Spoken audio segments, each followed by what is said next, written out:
le olo business. A business e atili ai o na mo ngā lua ngā tangata. Kata ia mo ngā lua. Ia. Al maka ngā lua whakoi mai o. Fua moe ngā ve. Tupu ai le fsili. Sea o iai e whatala noanga sa whai mei. Le tulangana le sa o sa matue fo i se upu o lalo i teimile na aua tātou te sona aveni matau tātou te lori le i le mwhai e le mwhai le whaia ea ko tā kalau mai whai mai kau whakonu o i whakuang whiroa ea ma o whakuaina fo i a watu atu ia e te tau le pale mia man whenga mako on mana natu le loto le vāwhiala rai ma le malo Amerika Sapo aua ne i so on una ia Amerika Samoa i se tūlanga i māsiasiai wa so na unai o tūlanga i māsiasiai se mene e wai sa au rapita ia iei vaenga e leo iei manosi o malo ona la o pulenga o lo manosi a pulenga whakolone e la alo le malo e whaise mele kalwhenga i kaofi e le malo Amerika o tulanga e se la le iei malo Amerika matutuila. O le ko kere nga ka whenga luenga malo Amerika. E kong sa o mai o. E to tono kanka sa mo e Amerika sa mo. O la wenga. O le fe miri tino a fatasi. Matangata o malo Amerika sa mo. Nga laa o le si whaururunga o le sa moa. Isa mata au puene tala whengai. Matula fono al malo. Tere kauwhi nga ele. Ele si fo sa moa. O lae e avo e whawhainga runga malo telo Amerika e mata tūri lei meia e leo iai malos o le malo Amerika Sapo. La lana te wai on whaitete tato malo. I songa unga i o maka au pui unga.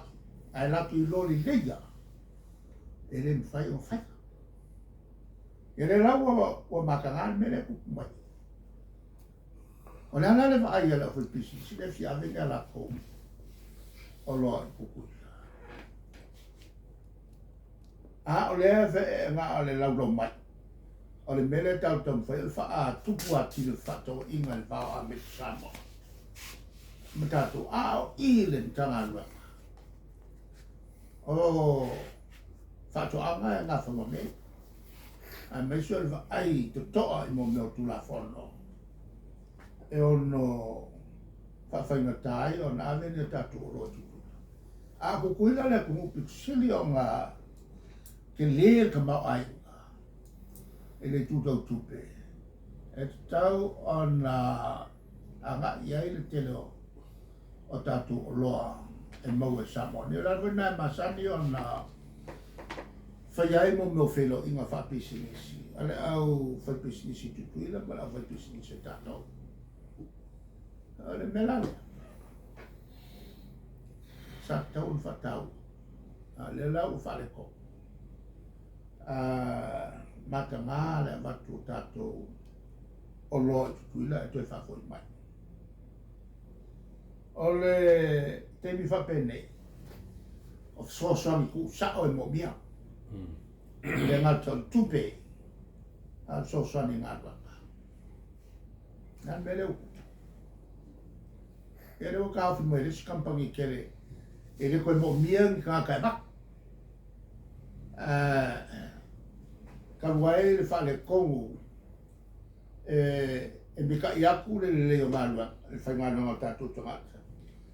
Ai le mawhai o ngā whawhia ngai nā tō ma se malo la ko ke le fa ko ko ele mele le tu luma tu tu ka o fi ka pa ele me fa ka fi le pulo up se va nga o Malielegaoi le malo se umala ko susu e mai e fai o ka va pulo le fa ko pulo lo up o ampu e fa pulo nga le kai mi fuar ma le kai me ka o ka o lo nga la pa u mai la lo pa la ma nga ke le ko nga a menga ele yo ya i fa ko fa la nga ka ku ma la fa a ele lo po ai a fu ai ko nga ma ka fi fu le a mata o pu nga sai nia ele va o ma ngi si la fa pe fo i ma Australia ina ia mo pela no e o tu ta tu tangata whengana o le mea whai mangalo ia i tato a le i o mai le whasi ko wa le vanga fola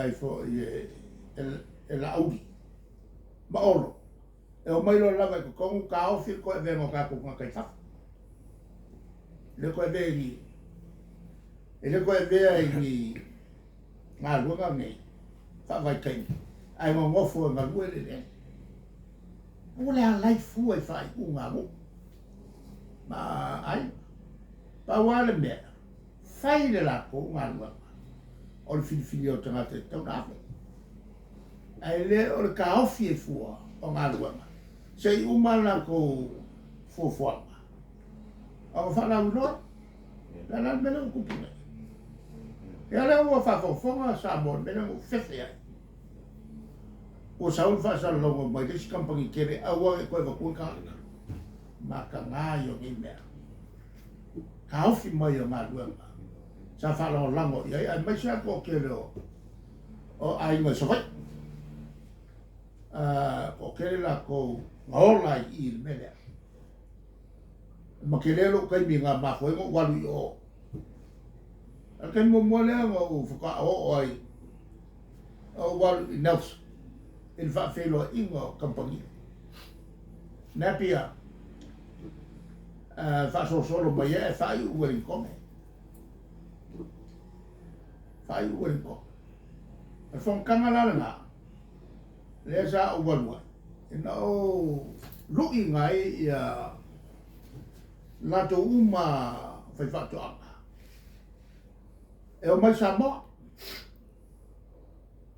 e se la me mo fai e o mai Samoa wa fai e o mai kalkala o ele o mai e mo fai o aku Samoa le la o aku e le All Blacks ma ke fa ku painga i Samoa o la o wala nga e o so lo fai ko famas e mo musu kele e fai inga le All Blacks ara kala nga mo fa kere mo fa fea e le leo nga pa se All Black kere ska mai au Pacific a le ko ki makamaka nga fa e mala ko ngo le sa fa e ko mo fon kele o le aka ko wo sa mo na yo ko so fo ne na mo mai ai ile ka lo mal All Black ile nga mai ai a me mo nga e o mai ni se mai i ka ke fonga le tate mal ka ko fo i au fai fa ko ma la ma ko fonga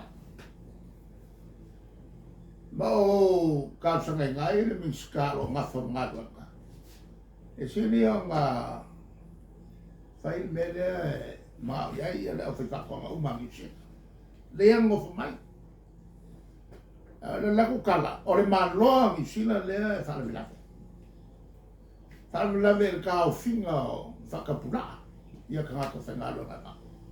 Le se ngaka pura. Ai o aku ia ka aku sosoangi i kaunga kou apo. Ngā makua ala langa ia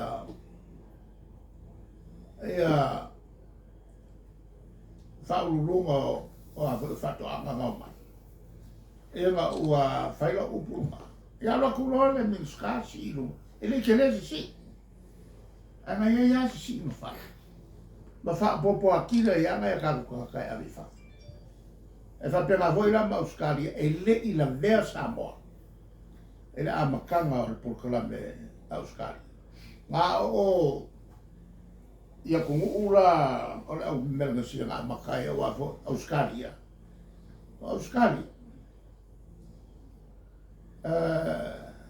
e fa ka mai muri nei ia ka a o Australia ala ko fa failelea ia fai ngā malola le o Malaysia e iai ia Papua New Guinea ia maisi malo ia na ngai mawhanga i kere ia mawhakanga Australia ma le au waka Malaysia muri ia mai Australia ia kako a sanga o New Zealand sa kako whawhenga ia na whananga ngā o le fongo sa whaifafo ngā whako a o ngelo Australia makora mo sa ngelo o le awa kuroka ko e maka le pokalame e Australia ke leo ngā yoinga sa mako whaina alala mene whaine a waku e ale vaenga lea e le whakau whasala lau e mailo i kong kawhi e leo kawhi a leo koe e le longa whasala lau mai nei o le ako ka kala aisa paloka le whai rao wenga o se ngaranga nga koe ka kala nei o nga o le whase enga o le awhi paloka le vai monga paloko kele le o mangiangi malako nga o leo le ngā luanga nei ia le fwoi lawa wa roku fwoi lea whase e pe fwoi nesi whase e isi kaka aua ko ke pole o kia yongi o ka kalaku le vanusa lawa o le bilionga mōpua vanusa lawa e o maa yongi te loa ngei te longa o ke vai a kua kupu se mea a o so se folo langa e au mai e vaenga e maisa so se folo langa e au mai e le mingi ska walau i loa le mele ngei o le whai o mi folo langa pepero le mingi ska o whakuanga o la o whakuanga i rea kungu a koa aua nge ko ke karikonguinga se mea kasi e folo mai ele minskale o whakuanga kere ngau mea whavalea ai le kungune ia ore ana ka whasara lau ele amkana ai le i o mai kukong e o mai roa kawhi e leo ngā whaafonga lima iai ia la ko o le awhai paloka la ko e paloka i isi fo i mau pelo le alwa e la ko o masangi nei mea o le a fo i o le whai kala le ai waa i le tulanga la o le tau sui fuanga le wenge o le anamba le aso se malo aua ni whai ngā yoi ngā e kupu akiri ai le whai ngā kau sui fuanga ai o ngā yoi ngā ngei kusa ngā le malo i whai a ka awhingi si mea ai wa ai le kulanga i le o se si kanakene pe ngā se kasi, pe ngā se lua, pe ngā se kor a ka ua ar ku i le pasenge si kanga le kiki wa pe ngā le ngaka i ngā a o le wa ai ngā langa me kikere ngā i lua kau ngā whai create jobs for our people le ngaka o ngā lunga i whafua ngā lunga i nei ka pe whenga whakupu ngā lunga i nei ka pe whenga whakupu ngā luenga i ko Kongo Samoa o le siri ngā kaunga mawhawhau loko mea o le whai o mo meo ngā yoinga e whakupu ai lea ngā kia O la anga yo nga ka o fai.